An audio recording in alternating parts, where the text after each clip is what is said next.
Ilan lamang nga ay namataan si Maris Racal na namundok at ayon nga sa mga netizen, isa daw ang pamumundok ay pagpunta sa pag-akyat sa mountain ay nakakapag-release ng stress. Kaya naman siguro si Maris Racal ay ginawa ito.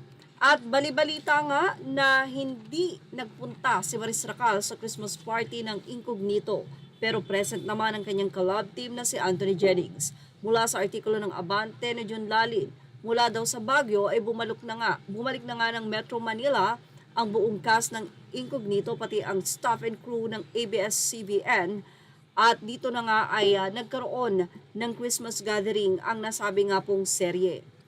Hindi kasama sa kakatapos lamang na lock and taping ng Incognito sina Maris Racal at Anthony Jennings, pero sa Christmas party ng action drama serye nang ginanap sa isang bar sa may Green Hills, San Juan, ay dumating nga daw doon itong si Anthony Jennings upang makisaya sa kanyang mga kapwa kasamahan sa Incognito. Marami ang nagsasabi na tila hindi pa raw kaya nitong si Maris Racal na makaharap ang kanyang collab team na si Anthony Jennings. At tila umiwas nga daw ito na makita ang nasabing dating kapartner na si Anthony sa Christmas party ng Incognito.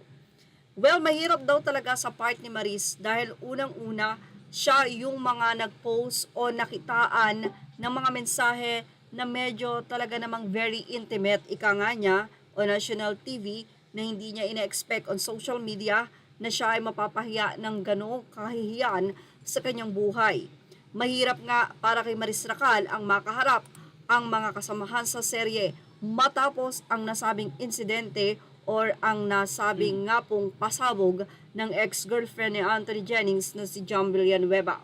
Mahirap para kay Maris Racal na iharap ang kanyang mukha. Ayon pa nga sa mga netizen, mukhang walang mukha na maiharap si Maris Racal sa mga ito. Napakasariwa pa kasi ng nasabi nga pong issue ng maituturing na iskandalo. At napakaraming ang mga wordings doon na ngayon ay viral at ginagamit sa social media. Isa na dyan ang I touch myself na lang. Ilan sa mga ito ang tumatak na mga naging mensahe ni Maris Racal dito kay Anthony Jennings. Pati na rin ang Miss My Body at ang Smoke and Blank na isang dahilan upang sila ay mapatawag sa Senado.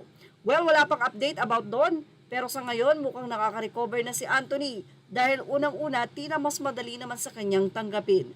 Yan ang ating Showbiz Lab update. Thank you for watching. Images are all credit to their rightful owners. Please like, share, and subscribe.